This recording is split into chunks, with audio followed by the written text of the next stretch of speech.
debate prior to Buffalo's general election, and it's co-sponsored by the Buffalo Association of Black Journalists and WUFO Radio Power 98.5.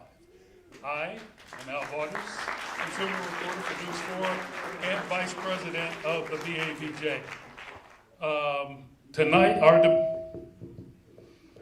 I don't need all that. I can do that without the microphone.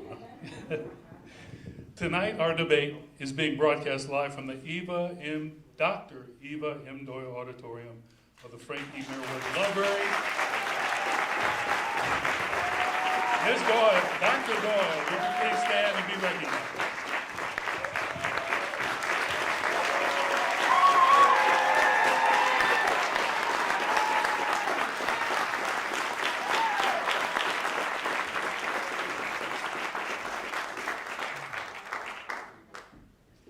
The broadcast is on WUFO 1080 AM and 98.5 FM and streamed live on the BABJ YouTube page and several other digital platforms. Before I go any further, first we have to give praise. And here to give praise is Pastor Lee Dennis of Hopewell Baptist Church.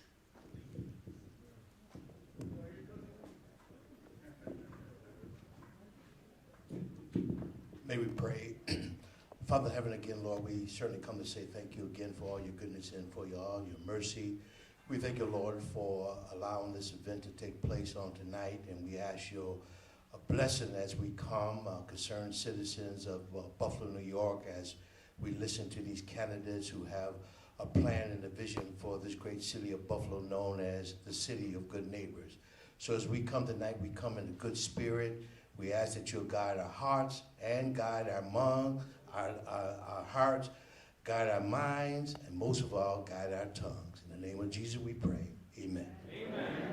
Amen. All right, now, first, we got to let you know you can share your questions at hashtag Buffalo Debate 2021 on Twitter and Facebook, some of which will be read by reporter Taylor Epps of WKBW, right here on the end of the table. Channel 7, we will also have file cards available for our live audience members to submit additional questions. And those file cards will be, if you hold up your hand, you will get a file card that will be passed out by my colleague at Channel 4, Angelica Morrison, right here holding them up. She'll also collect them from you, and we'll get to some of those questions tonight. Campaign literature, buttons, I guess, nobody's wearing buttons, so I'll tell you, they're not okay. No buttons, campaign literature here. Now, for the introduction of our candidates, and I will ask you to hold your applause and cheering until we have introduced all four candidates. On my far right, your far left, is Democratic nominee India Walton, incumbent Mayor Byron Brown, next to her, who has been ordered on the ballot for the Buffalo Party by a federal judge, and I have to tell you this, but a similar order was put on hold by a state appellate judge. Next to him is candidate Benjamin Carlisle and Jaz Miles. Now, our BABJ members serving on the panelists right here in the front will be questioning our candidates. On your far left, my esteemed colleague, weekend anchor and reporter from Channel 2, Claudine Ewing from WGRZ-TV. You can hold your hand up, Claudine. There you go. WUFO's own Lee Pettigrew in the middle. And on your far right is Deidre Williams, reporter for the Buffalo News. Deidre, these are extraordinary times. We run into each other all the time down at City Hall. Now, we will proceed with our debate, but first the ground rules. First ground rule, you can see right here in front. Okay? No photos, no video, no live streaming of the mayoral debate. Anyone not following this rule will be asked to leave immediately, and we don't want to see anyone leaving here. Now, the candidates have drawn numbers for seating order, for standing order, and they are, as you see. Now, this is the way we're going to do it. A two-minute opening statement from the left to the right. 1 minute closing statement in reverse order, from the right to the left. When the candidates are asked their questions, they're given 1 minute to answer. We're going going to be a little bit flexible on that. We always are. 30 seconds to rebut direct attacks, but we have to say if the response is an attack back, there will be no counter rebuttals, just a rebuttal of a personal attack. Bell will ring when you have 10 seconds, when the candidate has 10 seconds left in the answer. Questioners can follow up if they don't feel the question was answered. First question goes to the first candidate, which is Ms. Walton. The first question goes to the next candidate, which is the mayor and on down, and then we go in the same order. Questions submitted by the audience and online will be worked into the mix. Now, for about the first 40 minutes, the candidates will be questioned by our panelists. The next half hour will be questions from the audience and listeners, and then after that, we'll kind of mix things up. Now we can begin with the questions. First question, Deidre Williams. Opening statements. I always do that.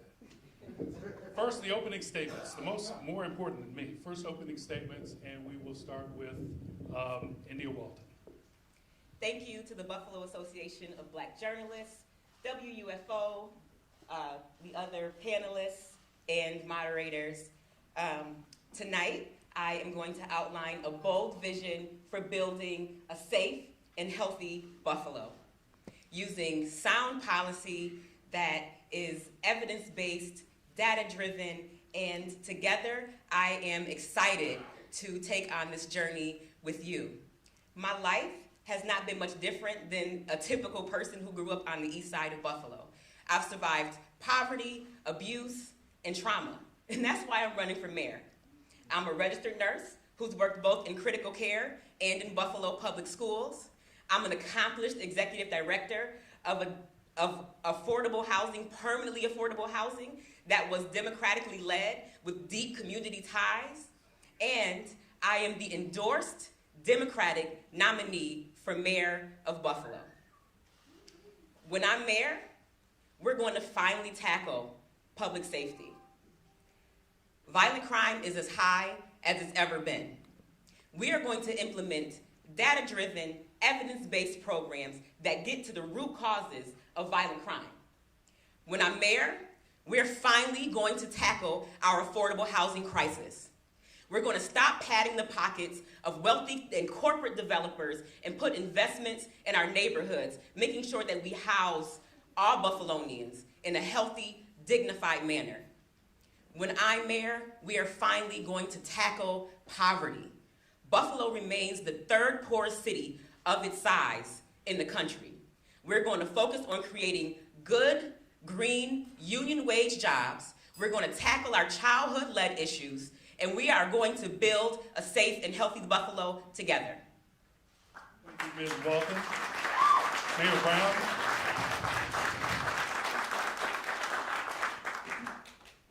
Good evening. I want to thank the Association of Black Journalists, WUFO, WKBW, and everyone involved in making this debate possible tonight. For almost 16 years, I have had the honor and privilege of serving the residents of Buffalo as your mayor. Together, we have worked to build a city that was in financial distress and brought that city to a city that has finally increased its population for the first time in 70 years. I want to just let you know that my family and I deeply and truly love the city of Buffalo. As a homeowner on Buffalo's east side for 35 years, I know the work that has gone into improving and strengthening neighborhoods all across the city of Buffalo. We cut taxes by 16%. We created over 2,200 units of new affordable housing.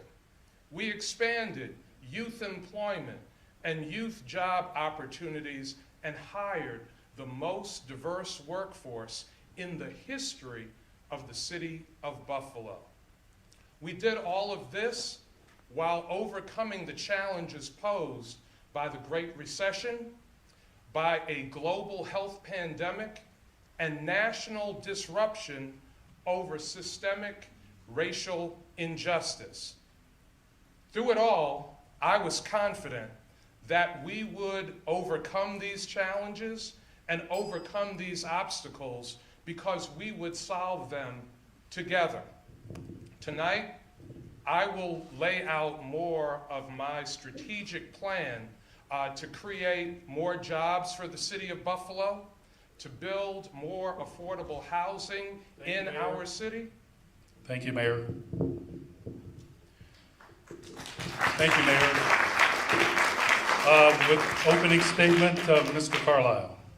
I'm Ben Carlisle, and it's great to be here. After nearly 16 years of Byron Brown, this city desperately needs a change in leadership. But if you believe what you hear on your TV, you only have two choices for mayor: socialism or the status quo.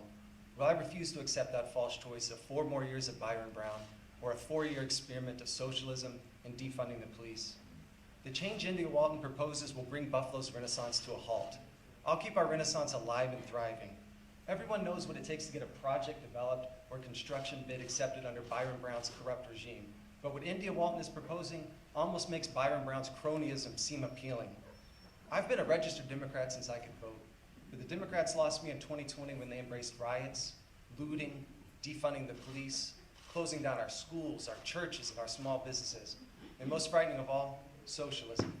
I haven't decided what new party, if any, I want to join. So I'm not running as a Republican or a Democrat, just a concerned but hopeful Buffalonian. I'll use my experience as a litigation attorney to get things done. Half of civil litigation involves courtroom arguments, but an equally important part of the job requires the ability to effectively negotiate on behalf of your client. This city will be my client, and I will be a tenacious advocate for you. It's time we leave the parties and join together.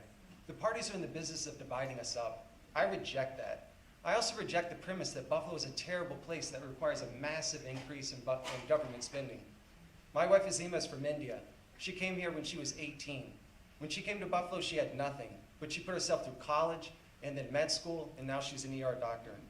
According to India Walton, the socialist who wants to be our mayor, it is impossible for a poor, brown, Muslim immigrant to get ahead in Buffalo without massive governmental intervention. But that is a lie. What it takes is a dream and hard work. Ignore India Walton's laundry list of everything that is wrong about Buffalo. As mayor, I intend to tell the world everything that's right about Buffalo. Buffalo's a special place, and it's worth fighting for. If you're as fed up with party politics as I am, I hope you'll join me. Thank you. Thank you. Thank you, Mr. Carlisle. Jaz Miles, your 2-minute opening statement. Hello, everyone. Thank you. My name is Jaz Miles, and I appreciate you taking your time to be here tonight to hear what we have to say. I'm going to start with the plain and simple truth. After the assassination of Abraham Lincoln, President Andrew Johnson, a Democrat, facilitated the growth of the Ku Klux Klan, the Jim Crow situation, and the Black Codes. The Democratic Party fought against the Civil Rights Act brought by the Republican Party in 1875. The majority of the moves made by the Democratic Party in the 1870s was to stop men like Robert Elliott and Robert Small and others, and the more than 1,500 black men that were elected officials in the Republican Party leadership. At the 1924 National Convention, the Democratic National Convention in Madison Square Garden, the Democrats had the Ku Klux Klan there in full regalia and promenade. After the assassination of John F. Kennedy, Lyndon Baines Johnson said to his constituents, if you stick with me, we'll have them, and he didn't say them, but we'll have them voting Democrat for the next 200 years. In 1964, Hillary Clinton's mentor, Robert Byrd, former Klansman, filibustered the Civil Rights Bill for 24 straight hours, keeping 1 foot on the chamber floor and 1 foot behind the curtain when necessary when he had to go relieve himself. In 1964, Buffalo had its first Democrat mayor and has been a Democrat mayor in Buffalo since 1964. Coincidentally enough, in 1975, the Democratic Party took over the state assembly in New York State and has had that majority since 1975. The 1964 Civil Rights Bill came up again for a vote and was filibustered more than 50 days by the Democratic Party. We have heard since 1990 that we are predators by Joe Biden and would turn his neighborhood into a jungle. Super predators by Hillary Clinton, who upped the ante. And they both said we could talk about how they got this way at another day or another time. Well, today is that day and time. Because Byron Brown, you and the Democratic Party have failed this city. We have come in the top 10 on a Forbes list of the most dangerous cities in America under your 16 years, my brother. So I need you to explain that without blaming the Republicans, without blaming Trump, and without blaming COVID. Explain how we came in top 10, the most dangerous city in America in 2019. Thank you, Mr. Miles. Now, before we begin our questioning, just want to remind all of our viewers and listeners that you can share your questions at hashtag Buffalo Debate 2020. We also have cards for our audience members to fill out with questions. My colleague Angelica Morrison will pass them out and collect them. So now for our questions from our panel of journalists. First, we will have Deirdre Williams asking the first question of candidate India Walton. Ms. Walton, we hear defund the police, reallocate the police budget. This is all police reform, but how do you do it? What stays, what goes, and will there be enough money for police training based on how you want to reallocate funding for police? Thank you for your question. The fact of the matter is I haven't campaigned on defund the police. There's one person up here that's been defunding our community that's caused crime to run rampant over the last 5 years. We've been defunding community centers. Our pools were closed this summer. We've been defunding senior and youth services. My plan is to free police to do police work, which is solving crime, investigating crime, and keeping our community safe.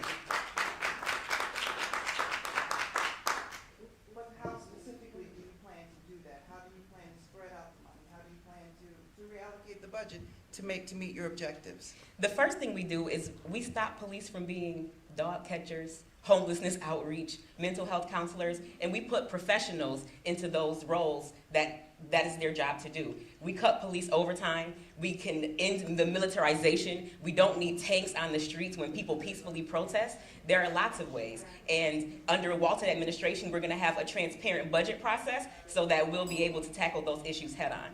Thank you, Ms. Walton. Let's pass the question along. We're going to have all 4 candidates answer that question. Mayor Brown, would you like to answer that question? Yes. First, let me just say I did not get the full 2 minutes at the beginning. If you listen to how that went, I didn't get a full 2 minutes. But India Walton is completely wrong when she says she hasn't campaigned on defunding police. She said that she would cut $7.5 million from the police department budget, which is clearly defunding police, and that would result in 100 less police officers on the streets of this community. Also, the 3 most dangerous calls that police officers respond to, highly trained police officers, are domestic violence, are mental health calls, and traffic stops. Ms. Walton proposes to not have police engaged in any of those areas, putting citizens at risk to try to do those dangerous jobs. Thank you, Mayor Brown. We don't have instant replay, so I was flexible on your answer to that. This was a personal attack on India Walton. We will just say that you have, Ms. Walton, you have 30 seconds to rebut what the mayor just said, but there is no counter rebuttal. You have 30 seconds. The $7.5 million my opponent is referencing comes from a very good study that was put out by the Partnership for the Public Good that after a great audit of the police budget suggests that positions can be eliminated through attrition and the budget can be decreased by decreasing overtime and properly staffing the police department. That is not defunding, that's a responsible use of taxpayer dollars. Thank you, thank you. I would also like to remind our audience, we're trying to move along as quickly as we can. Please hold your applause and your cheering so we can get as much and as many questions in here as we possibly can. Mr. Carlisle, would you like to answer the same question? Sure, thank you. I think at a time when violent crime is at an all-time high in the city, talking about eliminating or defunding or reallocating resources from our Buffalo Police Department is a really reckless idea. In 2020, shootings were up by 90% compared to just the prior year, 2019. In just January and February of this year, 53 people were shot in those 2 months, and 9 of them were teenagers, kids. January and February, kids, 9 of them were shot in the streets of Buffalo. They should have been in school, but they weren't, because the Democrats locked down our schools, they locked down our city. And what happens when no one's going to work, when no one's going to school? They're out wandering the streets aimlessly. They should have been in school. The increase in crime is directly attributed to closing down our schools and closing down our businesses. Thank you, Mr. Carlisle. Jaz, would you like to answer the question? There will be no defunding of the Buffalo Police Department under the Jaz Miles administration. That's first and foremost. The number one thing that's going to happen is we are going to eliminate Buffalo as being a sanctuary city. One of the biggest problems with the crime that happens in this city is how it happens from people that shouldn't even be here. Outsiders coming into Buffalo and causing disruption.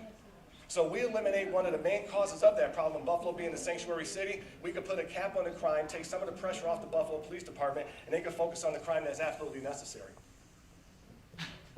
Thank you, Mr. Miles. Our next question is, And those tanks that you talked about came from your buddy Barack Obama. Barack Obama put tanks in the city of Buffalo, and the whole city applauded. The media and everyone applauded when that military equipment got here.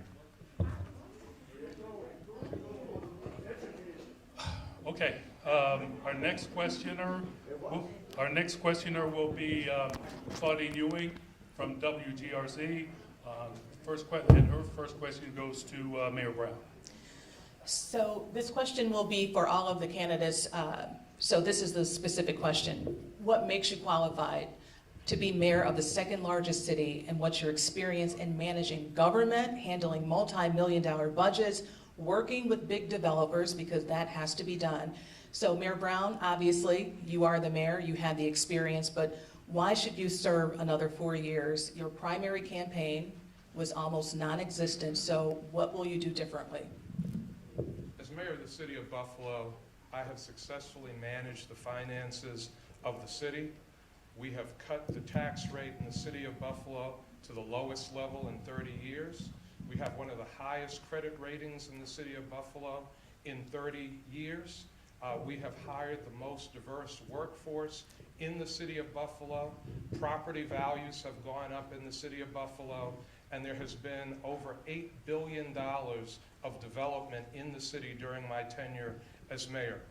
I will also say that prior to running for any office, I was a senior staffer in city, county, and state government, went on from there to serve 3 terms as a city council member, 3 terms as a member of the New York State Senate, and now I'm in my 4th term as mayor. Mr. Carlisle, would you like to answer that question? Thank you. I should just say right at the outset, I have absolutely zero experience in politics. I've never pandered, I've never fear-mongered, I've never wasted taxpayer dollars on propaganda and pork. I'm running for mayor because the people of Buffalo shouldn't have to choose between someone who's done that for the last 16 years or a socialist. Mr. Miles, would you like to answer that question? So I'm running for mayor because I want to give the residents of this city a choice. It's not very often that a Republican runs in the city, but I think it's vital that people have an option. Every election matters, but this one is special. So Byron Brown was unable to accept the response of the people. It's your city, it's your voice. He was unable to accept that in the primary. Got a lawyer, all the litigation, et cetera, et cetera. As soon as he thought his time was taken, jumped right on it. We need better representatives for the city of Buffalo. Buffalo deserves better representation. People that will stand up for you. I, Jaz Miles, will have Buffalo's back from the front, because I'm not going to let outsiders come into this city and do us wrong or destroy anything. I'm not going to give a bunch of garble about what I've done if we're on the Forbes list of the top 10 most dangerous cities as of 2019. There's no escaping that. Top 10 most dangerous cities, Buffalo, New York, 2019, and still no explanation of how we got there. Mayor, you have 30 seconds to rebut. So from 2006 to 2019, crime overall in the city of Buffalo went down year after year after year. All cities, unfortunately, during the pandemic have experienced an increase in violent crime. We have proven strategies that we're working to reduce crime. Now that we're coming through the pandemic, we will re-implement those strategies. Thank you, Mayor Brown. Ms. Walton, would you like to answer that question? I'd love to. I don't have government experience, but as I said before, I'm a registered nurse, and what I learned was that we plan, We implement and we evaluate. And what has not happened over the last 16 years is an evaluation of how we're spending our money, where we're putting our priorities, and that needs to happen. When something isn't working, then we need change. I want to address some of the stats that have just been said. Homicide rates are up 6 of the last 7 years. This year, the S&P actually lowered the city's financial outlook to negative, and Fitch downgraded our credit rating twice, most recently in 2020. Cutting taxes means that we are not funding municipal services like trash pickup and snow removal. So let's think about what's actually being said, and let's not allow the wool to keep being pulled over our eyes. Thank you, Ms. Walton. Next question posed by Lee Pettigrew of That was an attack. No, it wasn't.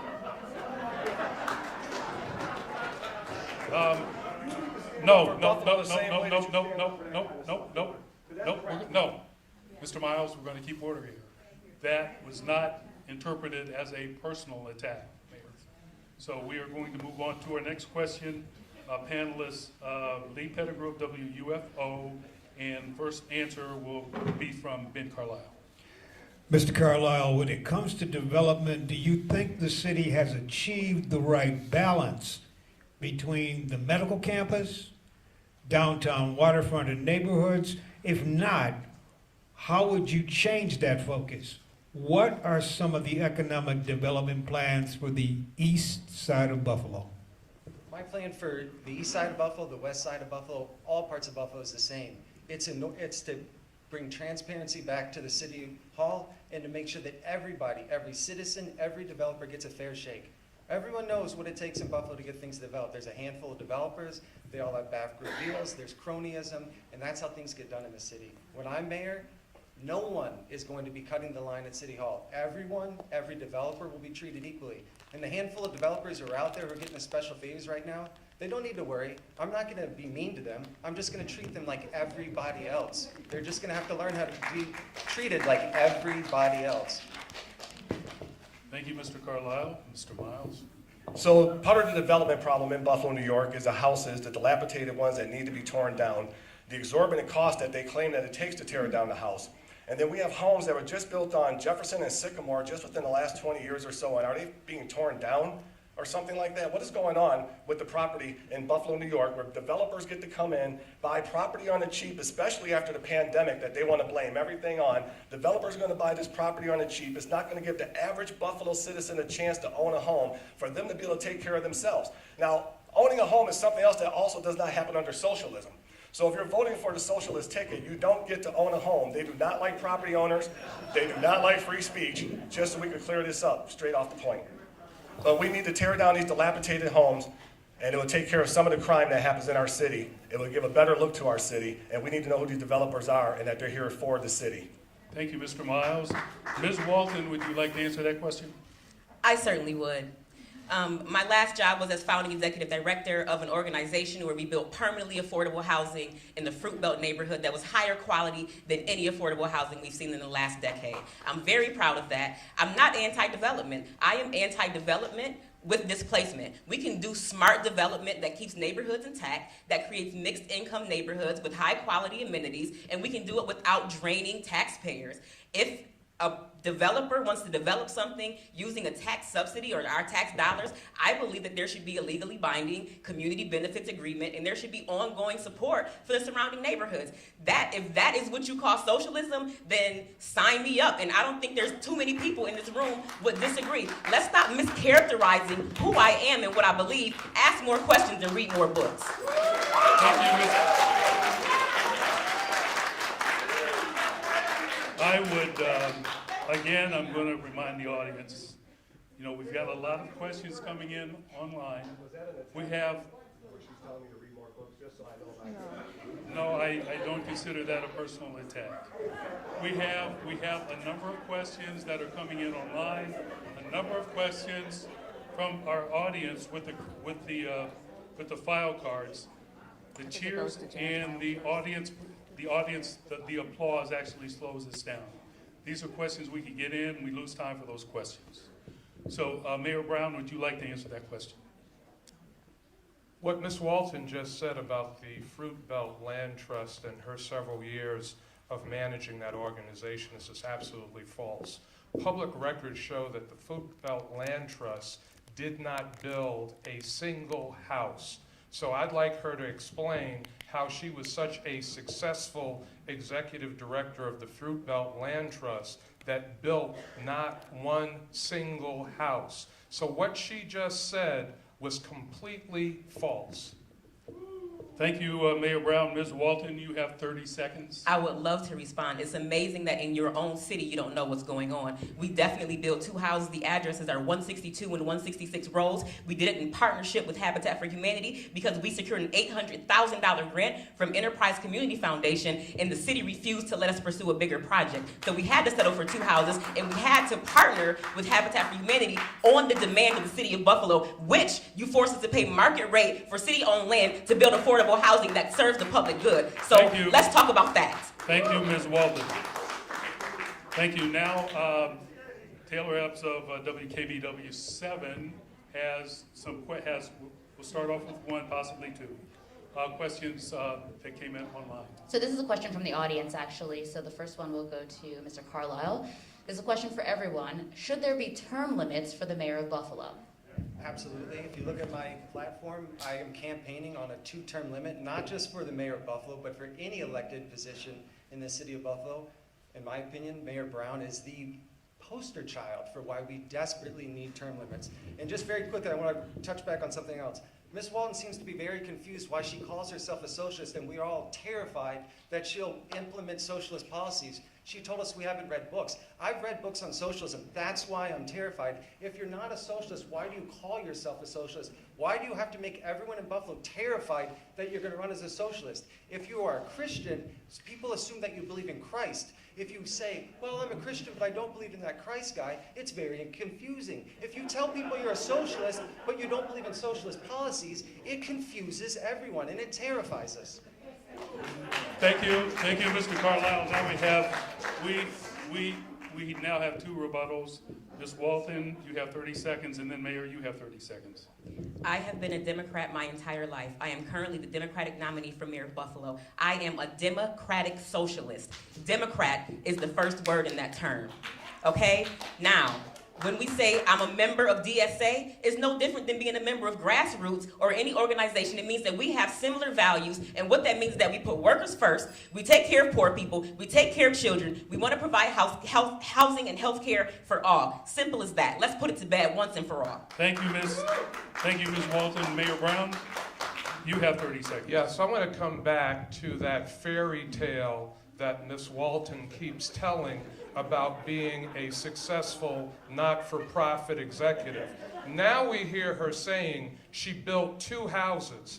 That was your great success with the Fruit Belt Land Trust? 2 houses which she did not build. Habitat for Humanity built those houses. I asked the media to check the public record, and you will find it out. Now the Fruit Belt Land Trust is trying to buy those houses from Habitat for Humanity. Thank you, Mayor. So that they can say they did Thank you, Mayor. which they did not. Mayor, now it's another personal attack on Ms. Walton, and that should end it. Ms. Walton, you have 30 seconds. We could have done much more had we had the cooperation of the city of Buffalo. That is part of the reason why I'm running for mayor, because I know there are so many people who do such good work in this community, and the barrier we face time after time comes from the 2nd floor of City Hall, and it's time that we end that right now. Thank you, Ms. Walton. Now we're going to move on. Mr. Miles, would you like to answer the question that was posed by Taylor Epps? Would you like for her to repeat the question? That would be great, please. Thank you. The question again is, should there be term limits for the mayor of Buffalo? There should be term limits for every elected office in the United States of America. Our congressmen and congresswomen definitely need term limits because none of them ever run for office stating that when you elect me as your congressperson, I'm going to sign every piece of legislation that sends $50 billion to another country. But as soon as they're elected, they sign every piece of legislation that sends $50 billion to another country. Understand this about the Democratic Party, because that's what it is, no matter how you look down that end of the situation. Right now, they control the White House, the Senate, and Congress. So I'd like they like to dangle reparations in front of people, but they can write the check right now because they control the entire situation. They can end the filibuster that Barack Obama wanted to talk about at a man's funeral. They can end the filibuster just like that because they control it. The House, the Senate, and the White House, the Senate, and the House of Congress. So now when you look at New York State, similar stature. Thank you, Mr. Miles. Ms. Walton, would you like to answer that question? There should be term limits. Okay. Thank you, Ms. Walton. Mayor Brown. Yeah, I want to come back to Ms. Walton's role with the Fruit Belt Land Trust. Again, Please. Again, she had every requirement that any developer in the city of Buffalo has. When you buy property in the city of Buffalo, you have to buy it at appraised value. If you want to develop something, you have to follow the rules. Now she's trying to blame the second floor of City Hall for her ineptitude. She was not a success. She has to be honest. You talk about building 2 houses that you didn't build. If that's how you define success, I'm amazed. Thank you, Mayor Brown. Ms. Walton, you have 30 seconds for rebuttal. It's interesting that today Mayor Brown wants to talk about what the rules are, since he is spending tons of money to skirt the rules. The fact of the matter is, as I said, we worked in partnership with Habitat for Humanity. We followed the rules set forth by your Office of Strategic Planning, and the state has put out an opinion paper that says you can, in fact, dispose of land for below market rate when it's gone to use for public good. That's the state's opinion on it, Mr. Brown, and you should, well, you don't have to look into it anymore, but, you know, I want you to know that. City-owned land can be used to develop affordable housing, and you can't dispose of it at below market rate. Thank you, Ms. Walton. We're going to just take a real brief timeout, get our set straightened out, and give Taylor a second question.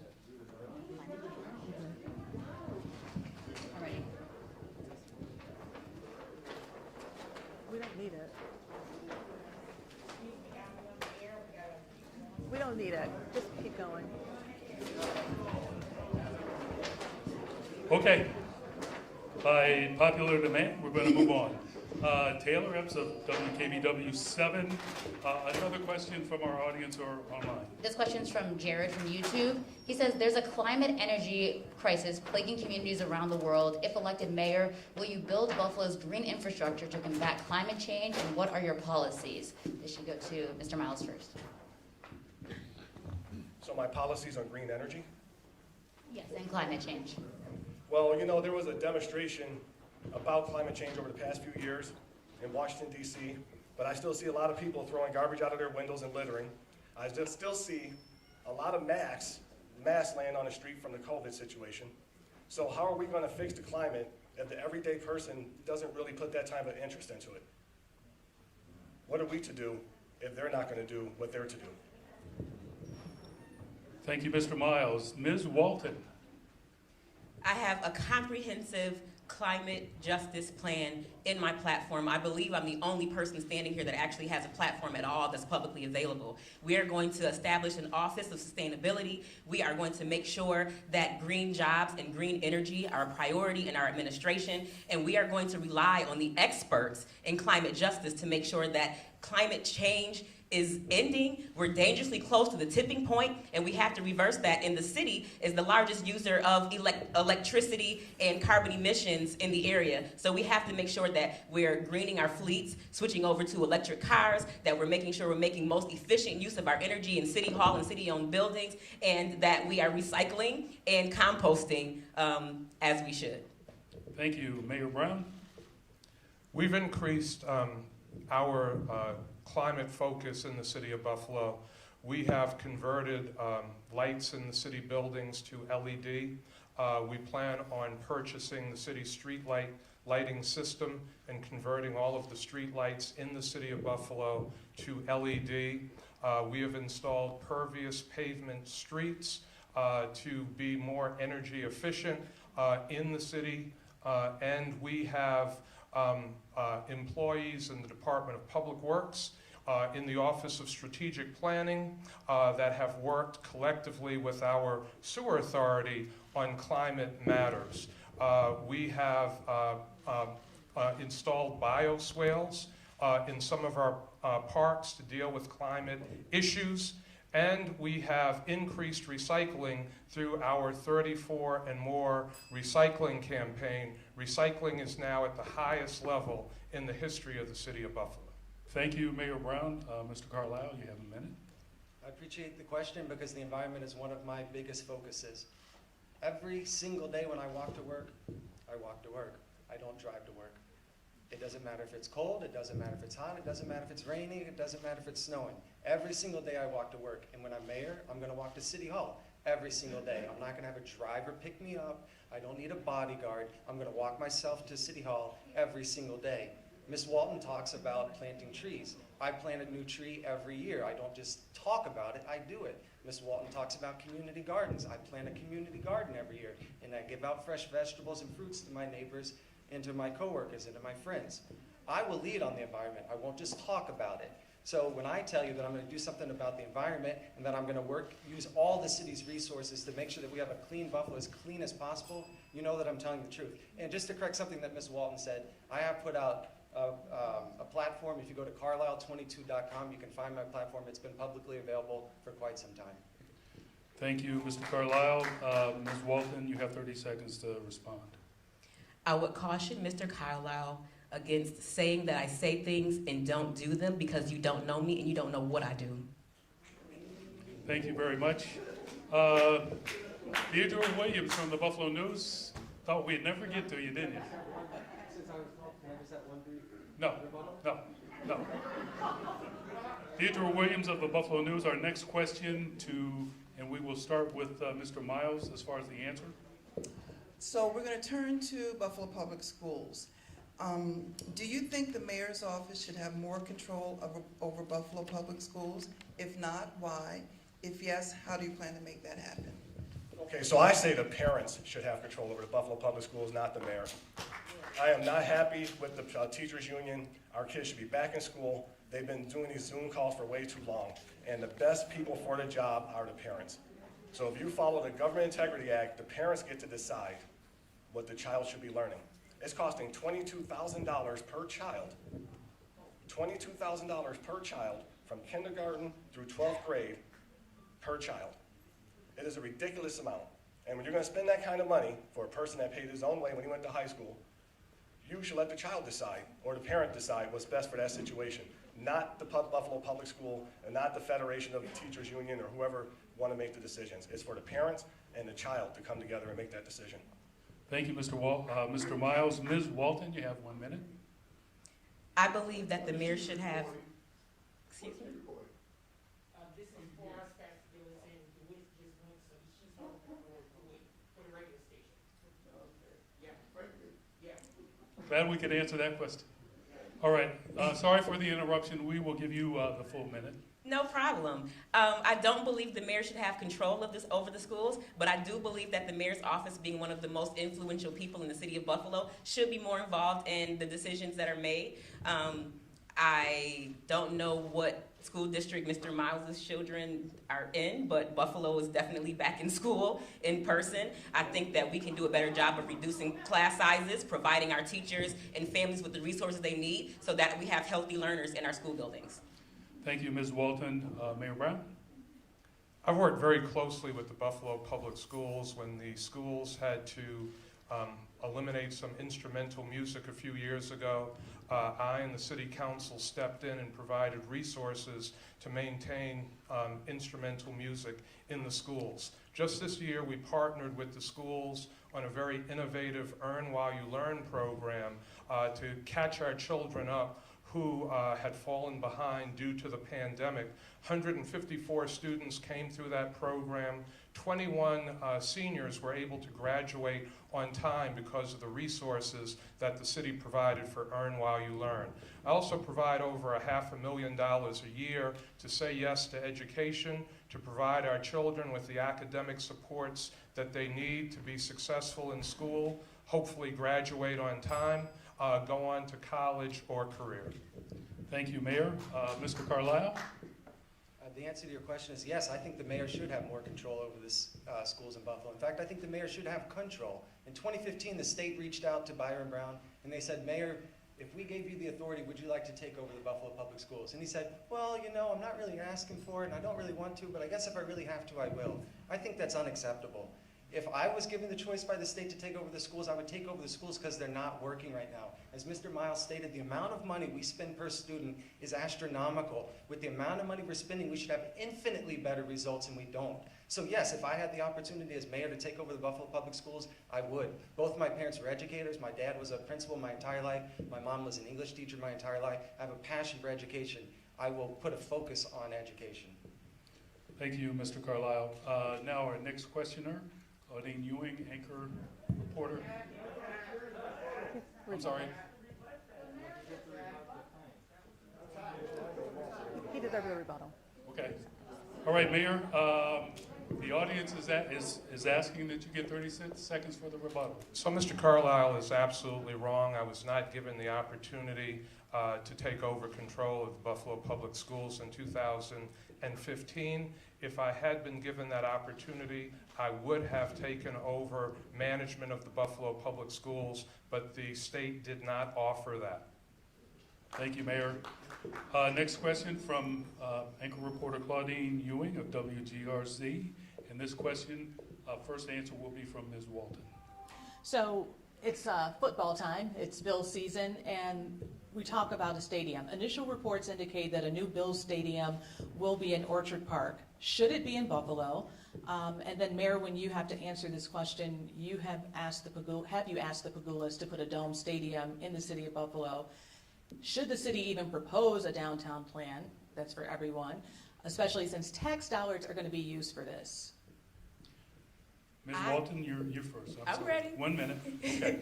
I am a Bills fan through and through. I was born and raised in Buffalo. Of course, I would love to see a stadium located within the city. However, I don't want it in a place where it displaces people. I don't want it in a place where it's going to degrade our beautiful waterfront. And I think that any taxpayer money, again, there should be a legally binding community benefits agreement that doesn't create a handful of low-wage jobs, but that there's reinvestment in the surrounding community in perpetuity.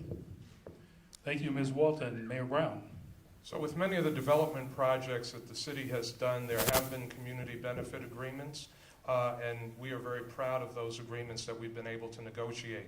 As mayor of the city of Buffalo, I would love to see a stadium in downtown Buffalo, but the city is not a party to the stadium negotiations. That is between the state of New York, the county of Erie, and the ownership of the team. Right now, the city does not have any money in the stadium whatsoever.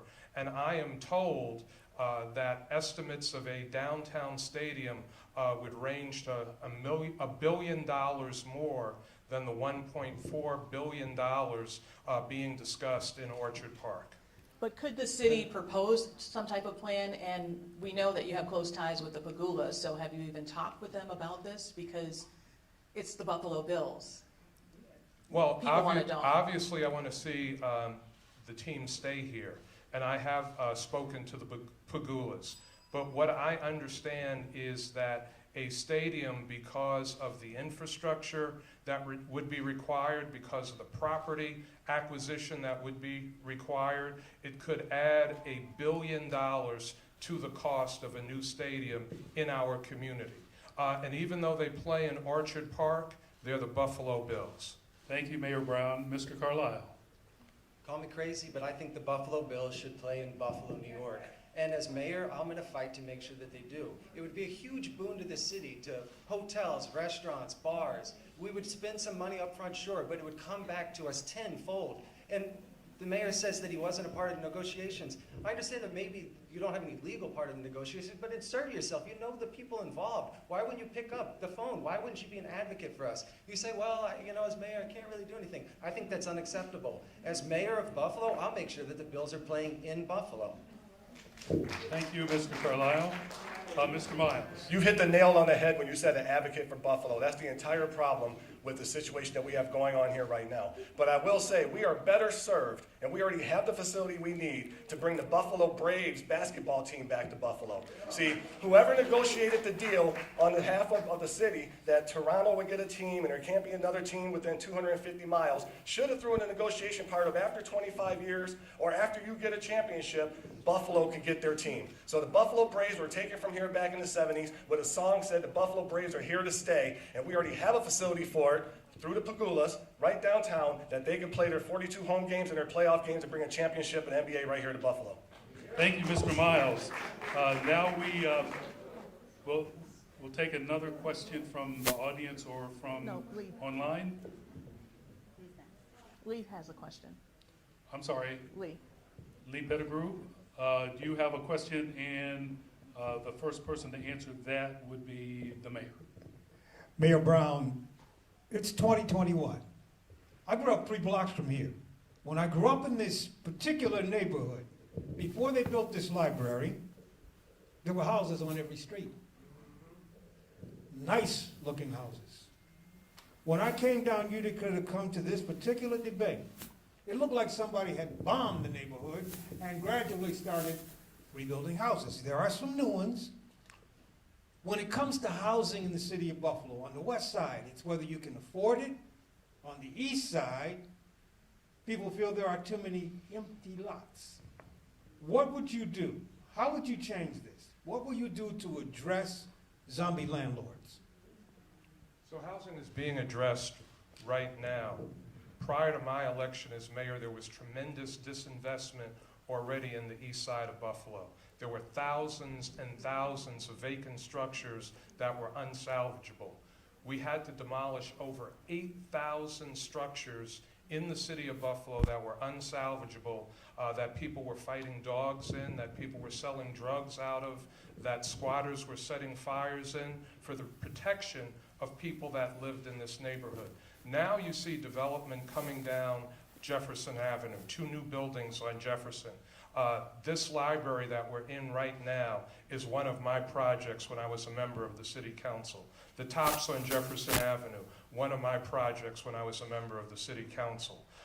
The former library on East Utica near Jefferson, the Beverly Gray Business Exchange, providing technical assistance to minority and women-owned businesses. So development is coming to this community, and there is more on the way.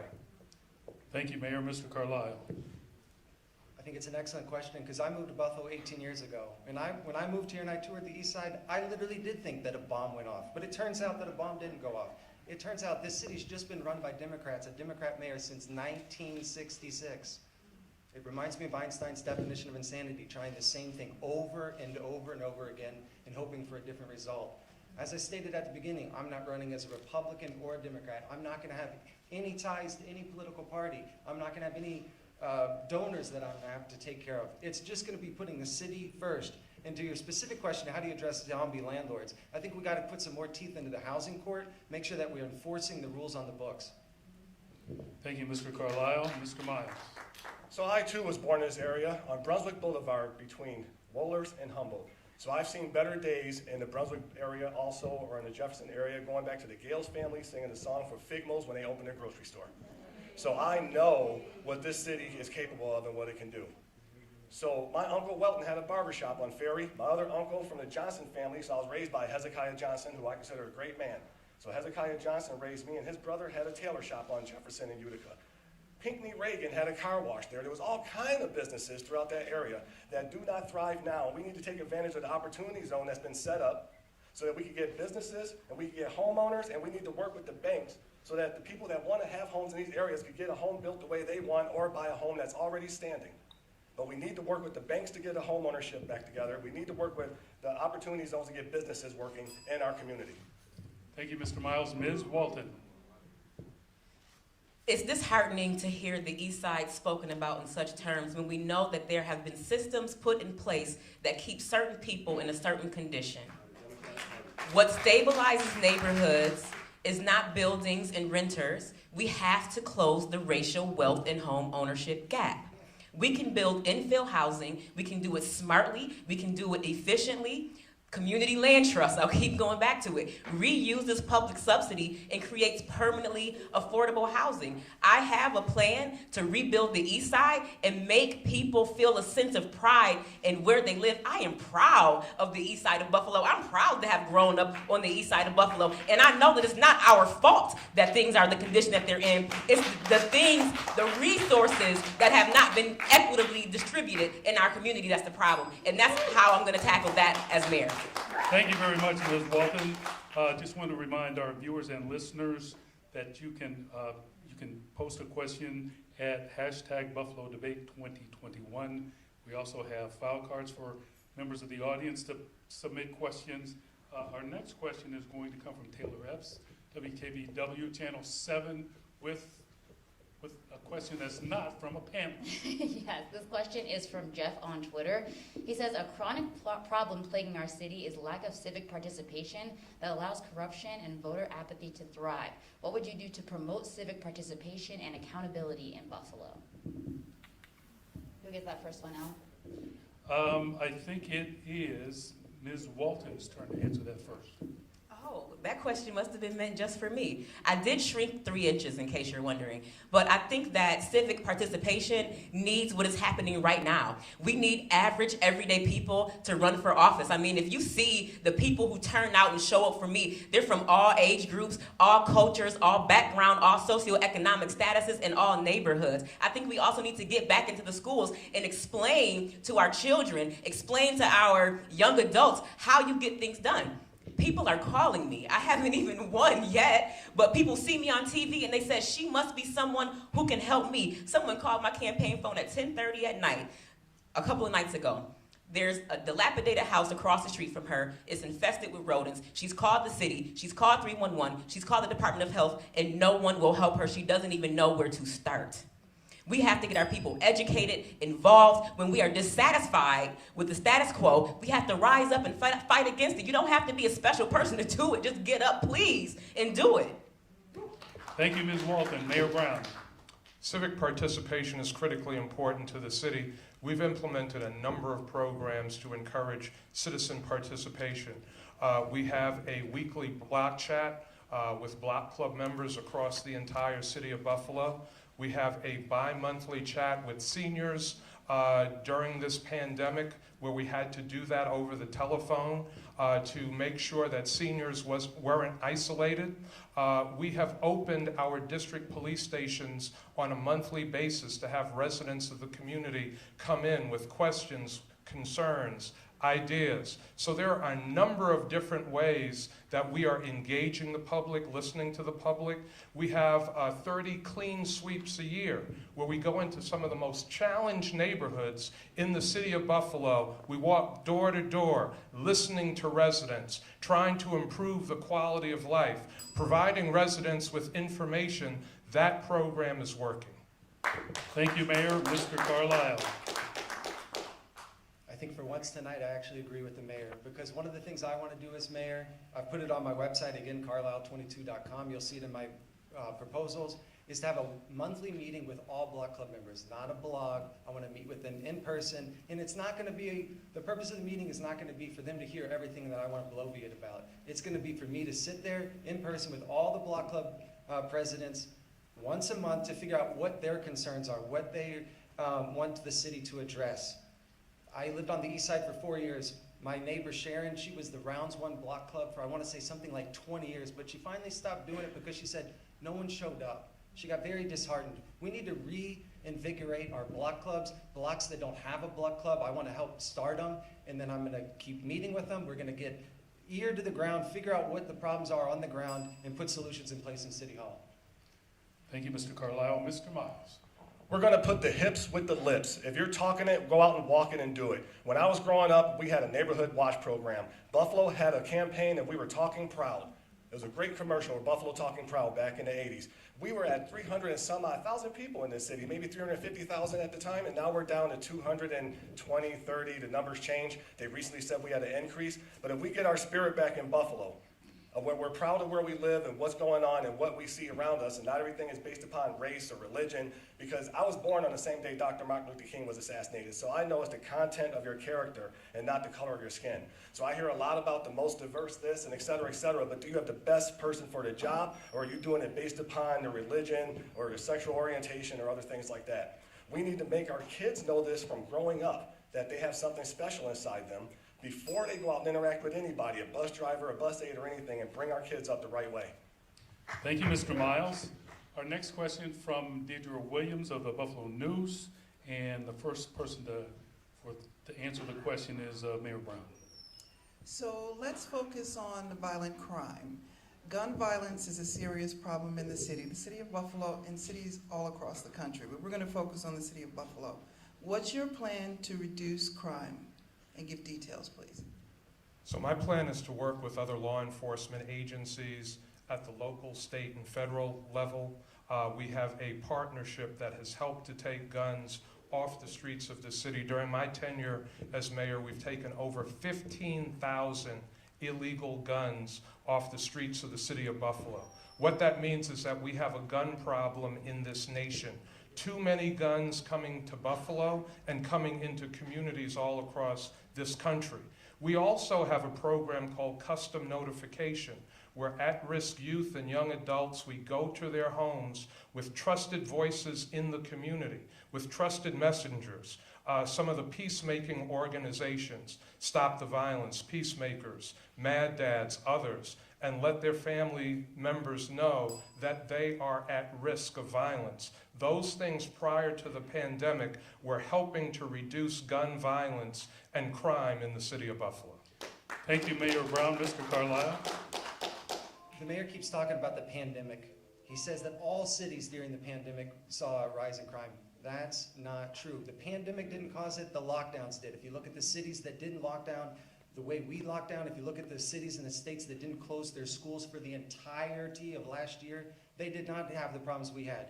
In 2019, we actually had a pretty good year. In 2019, shootings were down to their lowest level since 2011. As I already stated, in 2020, the shootings went up 90% compared to 2019. One of the main things I'll do as Mayor of Buffalo to address violent crime is to make sure that Democrats never, ever, ever close down our schools again, never close down our economy again. It's not going to happen under my watch. Thank you, Mr. Carlisle. Mr. Miles. So law enforcement is under a siege by liberal activists, which is why I don't want an activist for a mayor or an activist sympathizer for a mayor. We need to increase law enforcement. We need to have additional stations. We're going to increase the patrols, foot patrol, bike.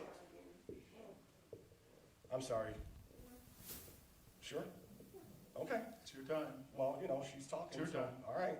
And then we need to bring back the housing police. And one of the things I would do the most is I would put more drones in the air. We currently only have 2 drone operators available, 2 qualified drone operators. And I think we should have more drones in the air to check out the hotspots in the area.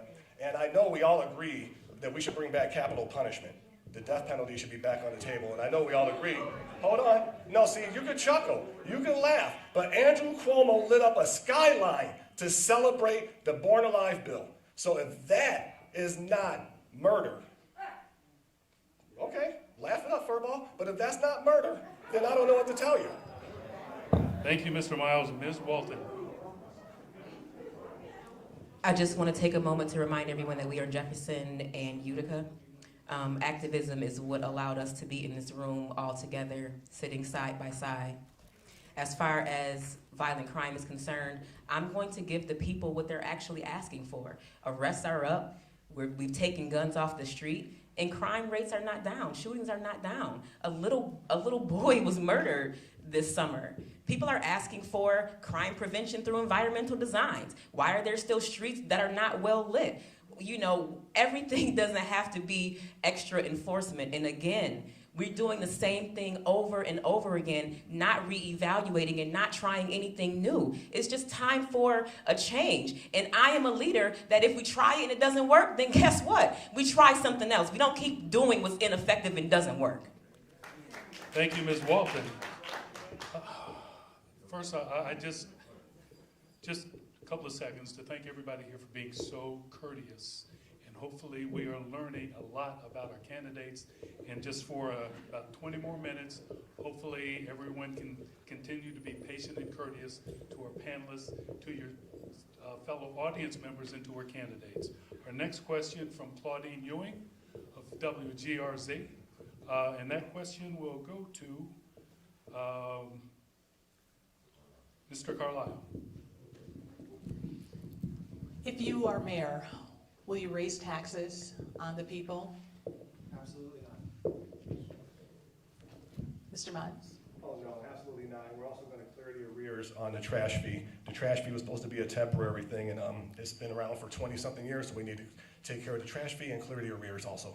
And specifically for Ms. Walton, I know when we had an interview, you talked about one day wanting to become a homeowner. That's something you want to do. How do you empathize with the people, and would you raise taxes?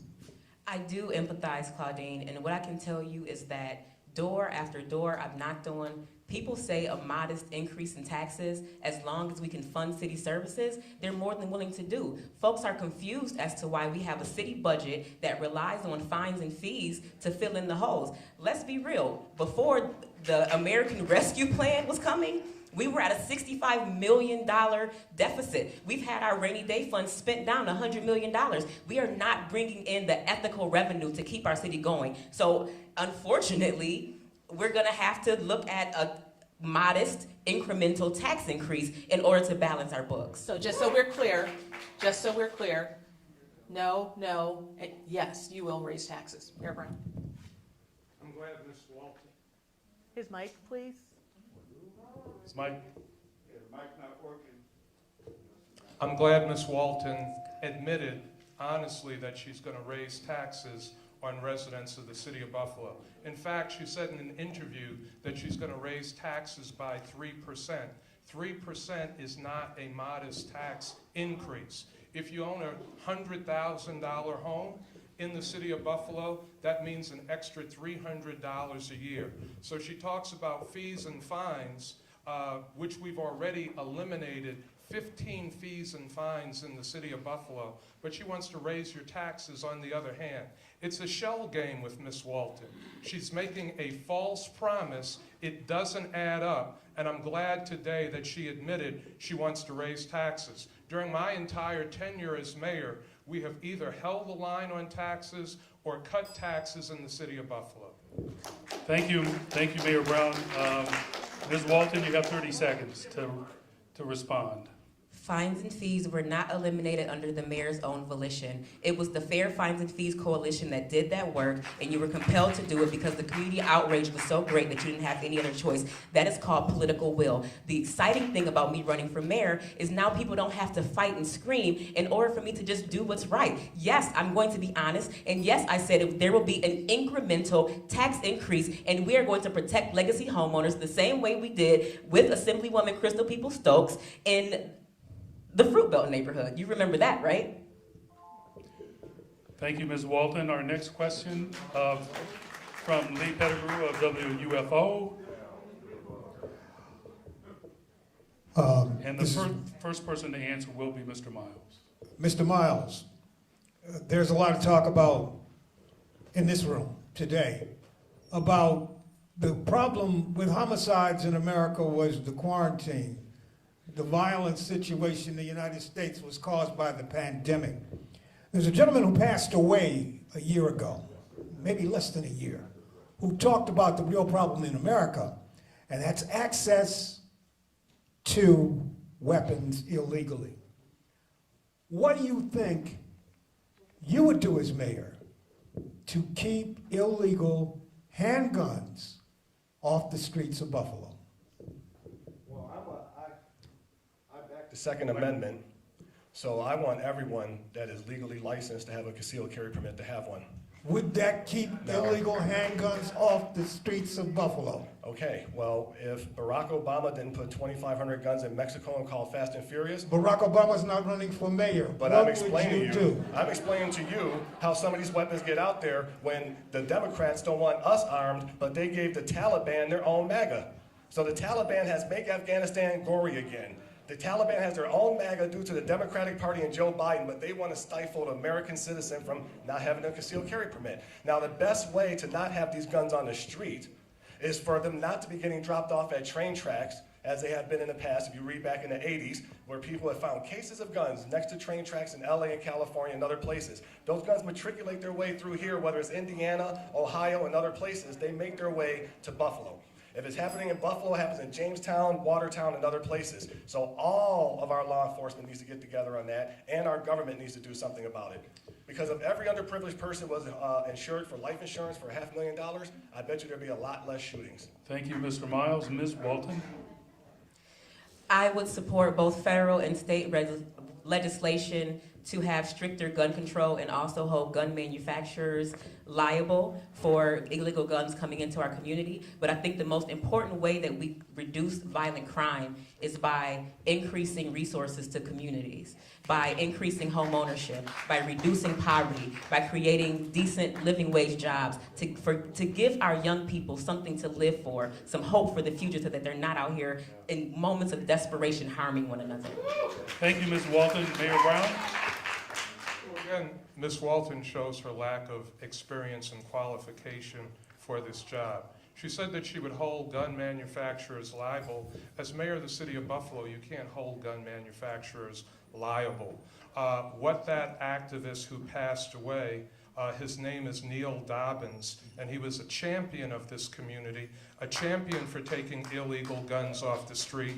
He was pushing for the repeal of the T-Hart Amendment, which makes it impossible to trace guns and to provide that trace data to communities.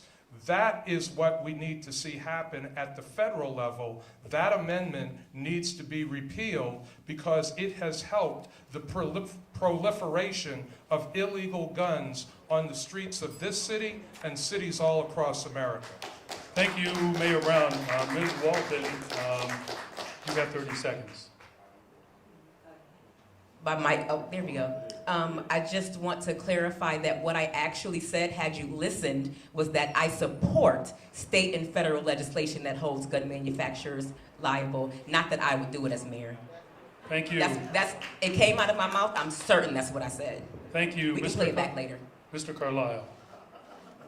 I don't support stricter gun laws. New York already has some of the toughest gun laws in the country. Chicago has some of the toughest gun laws in the country. What we've seen over and over again is you can pass as many laws as you want. That's not going to get to the root of the problem. And more often than not, they have unintended consequences. We have these great laws against drugs, but what they end up doing is disproportionately affecting minority communities. We have all these laws against guns. They end up disproportionately affecting minority communities. I think we need to address the root problems. One of the big problems is kids not being in school, and when they graduate, not finding jobs.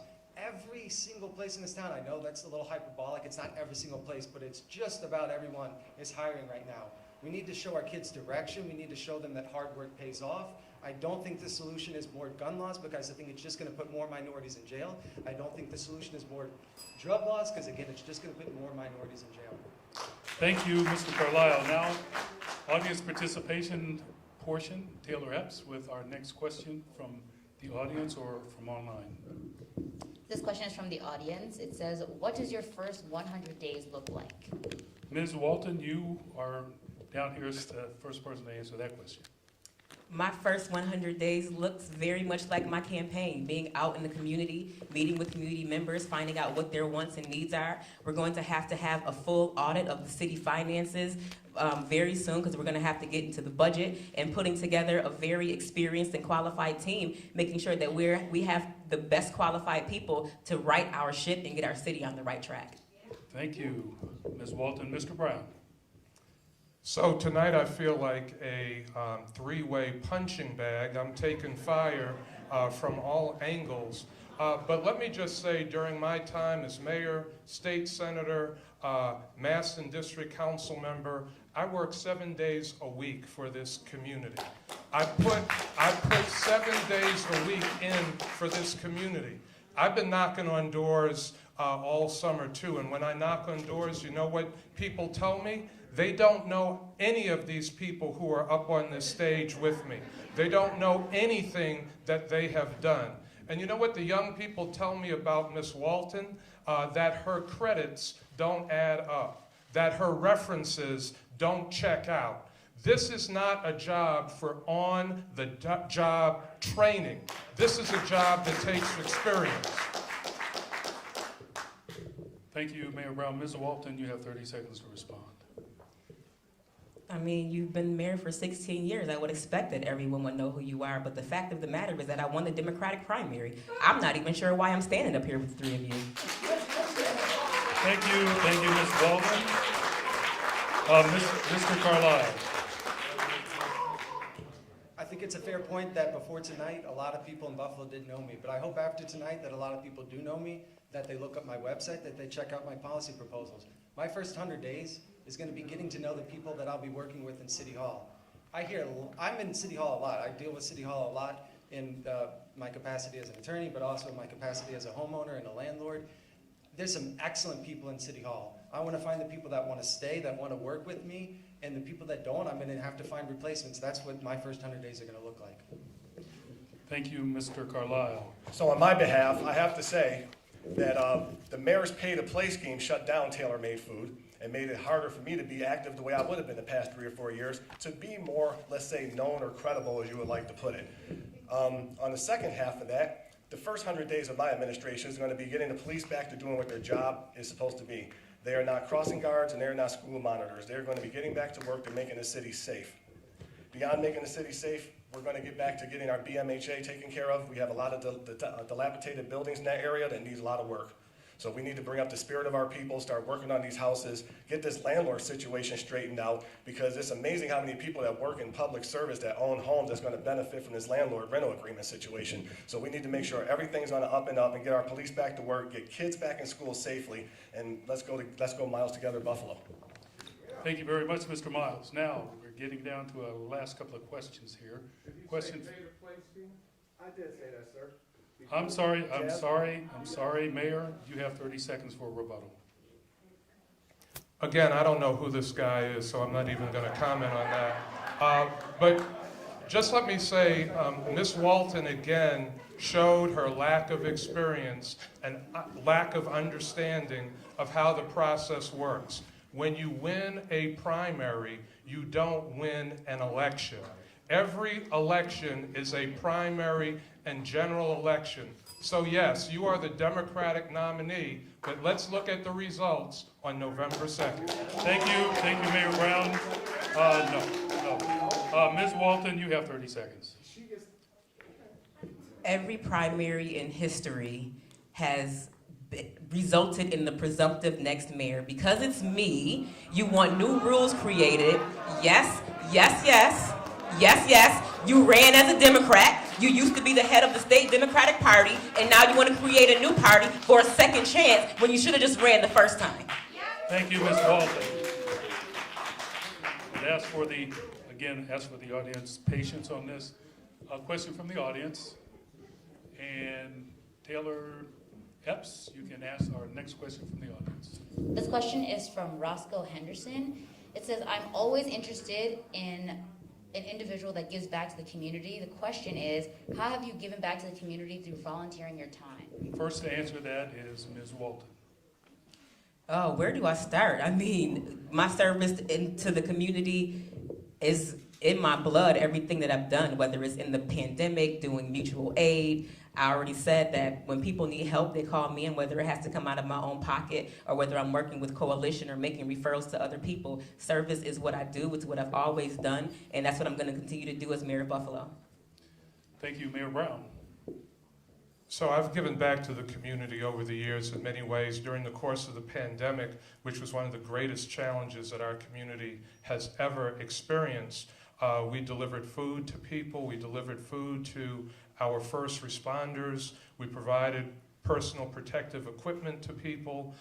We provided food to our school children in homes. But I want to focus on the work of our police officers and firefighters and first responders during the pandemic. They are the heroes that gave of their time. Many donated time back to this community. And I want to use this opportunity to thank our police officers, our firefighters, and our first responders, nurses, doctors, for what they did during this pandemic. Thank you, Mayor Brown. Mr. Carlisle. After law school, I worked for legal aid. It was a job I did moonlighting in addition to my regular job, which is a civil litigation attorney. Now, working for legal aid, they do pay you some money, but they encourage the attorneys that volunteer for legal aid, or not volunteer, that work for legal aid, to write down as many of their hours as they could. Because this was something I was moonlighting, it was supplemental income, I wrote down as many hours as I could. I did that again for several years. I also have a passion for affordable housing. When I was in law school, I was the co-editor-in-chief of the ABA Journal of Affordable Housing and Community Development Law. Over the years, I've purchased a few houses in Buffalo, fixed them up, and I've rented them out. I have never once increased rent on a renter. I've always found renters that work with me, I work with them. I've never made them do a background check. I've never made them to submit to a credit check, anything like that. I've always been able to, I'll stop. Thank you, Mr. Carlisle. Mr. Miles. Okay, so once again, I have tailor-made foods. So for the last 15 or 20 years, I've been essentially in the hamburger and hot dog business of a vendor, doing holler hoagies and making ribs and bacon wrapped chicken, that kind of thing. So when I say pay to play, I mean that this man and Richard Fontana, who lied to a veteran of the United States Army, shut down my business, took me to court over it, and had me hemmed up in court. What's going to be on 2 or 3 years now come this January. So they can act like they don't know what they're talking about, but I interviewed that man at the ballpark when he first got elected 15 or 16 years ago. He knows Jaz Miles, he knows Sports Blast TV, and he knows tailor-made food. I am not going to be standing up here and be made of like this by the Democratic Party, who has run this city into the ground, and 22 to 25 other cities like that across this country. Thank you, Mr. Miles. Mayor Brown, you have 30 seconds to respond. Okay, let me be clear for the record. I do not know Jaz Miles. And after tonight, I don't want to know Jaz Miles.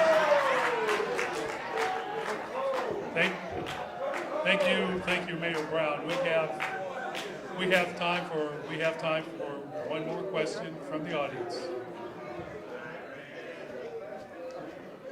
Just for a clarification on what just happened. 30 seconds is allowed for a rebuttal to a personal attack. We have said that we are not going to have counter rebuttals. You are asking for a counter rebuttal, which is not part of our debate tonight. Our last question, and Deidre Williams from Buffalo News. So the legalized Microphone. The legalized marijuana industry is kickstarting. How do you plan to ensure minority entrepreneurs and communities of color in Buffalo benefit in the sales, growing, and distribution marketplace? Mayor Brown, you are the first to answer. So come on, y'all. We think it's critically important that Black and brown communities be able to participate in this industry that has stigmatized and criminalized Black and brown communities for decades.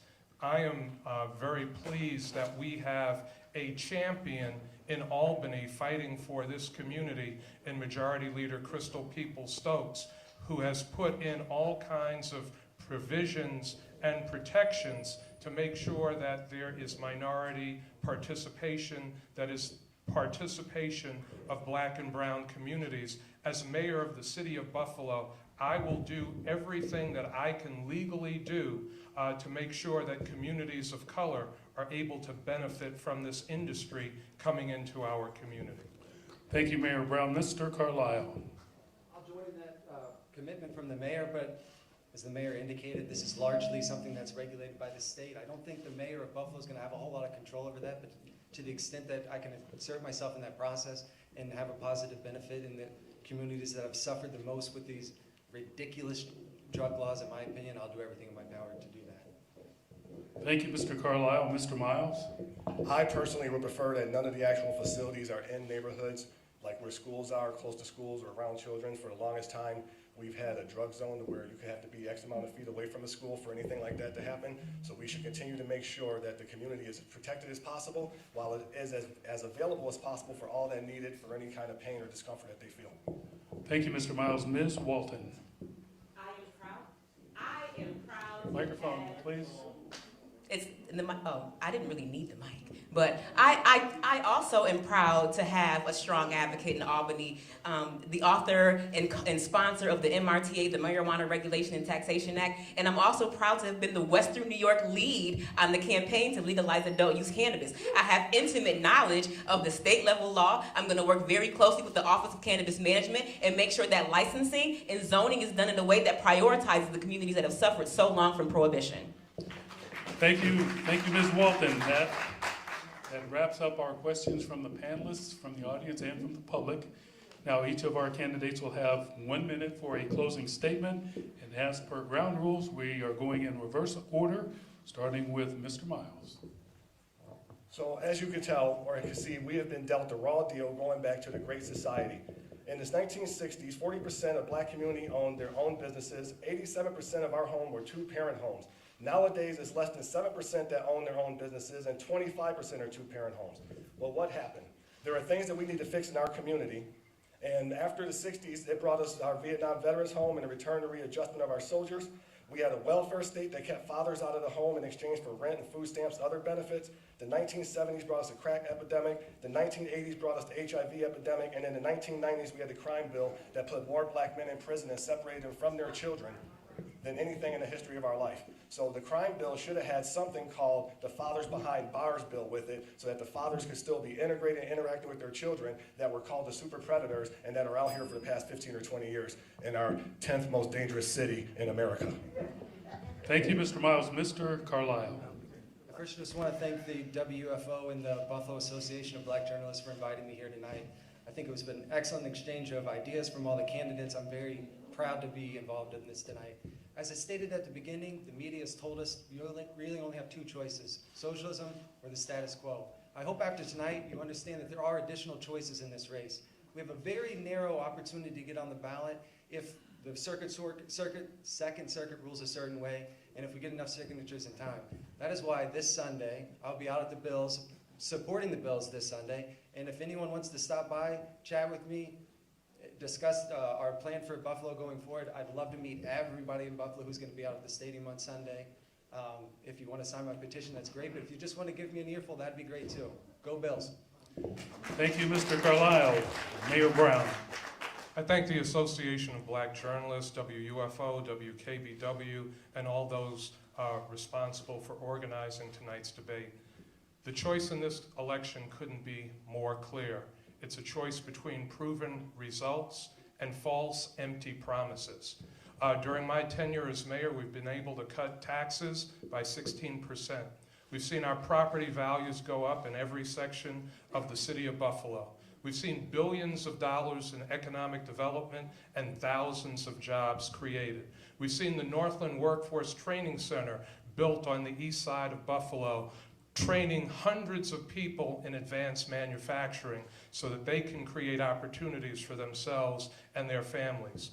On the November 2nd general election, I'm asking every voter, more than 155,000 of you, for your prayers, for your support, and your vote. Thank you very much. Thank you, Mayor Brown. Ms. Walton. We've heard from a variety of candidates tonight, some of whom you're meeting for the first time, and one who's had 16 years to make the changes that we need and who's failed. This is our moment. For so long, we've needed bold, competent leadership. For so long, we've needed ground-up economic development, affordable housing. For so long, we've needed an effective approach to public safety. And for too long, we've needed to end corruption in City Hall. This is a once-in-a-generation opportunity to get the change that we need. Don't let a coordinated smear and fear campaign steal that away. We have the most dedicated civil servants. City Hall employees, y'all are safe. I'm not gonna fire everybody, then what would I do? We have the most visionary community leaders and the most caring residents of any city on earth. I cannot wait to build the city that we know we all are together as the first woman to be mayor of Buffalo, New York. Vote for me November 2nd. Thank you very much. Now that concludes our debate tonight. And we just want to thank the audience for being courteous and patient to your neighbors and to everyone here. And just to reintroduce the folks who have been up here that hopefully you have heard from, you learned something about our candidates, India Walton, Mayor Brown, Mr. Carlisle, and Mr. Miles. And for the moment you've been waiting for, now you can cheer.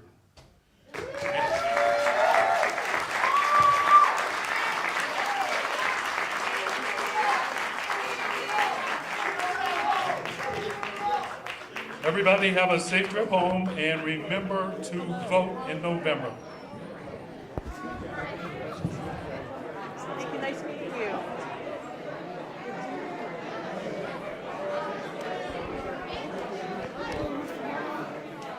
Mr. Miles?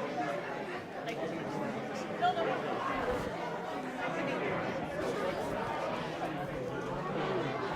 Hey, what's up? Hey, bro. How you? Good to see you, man.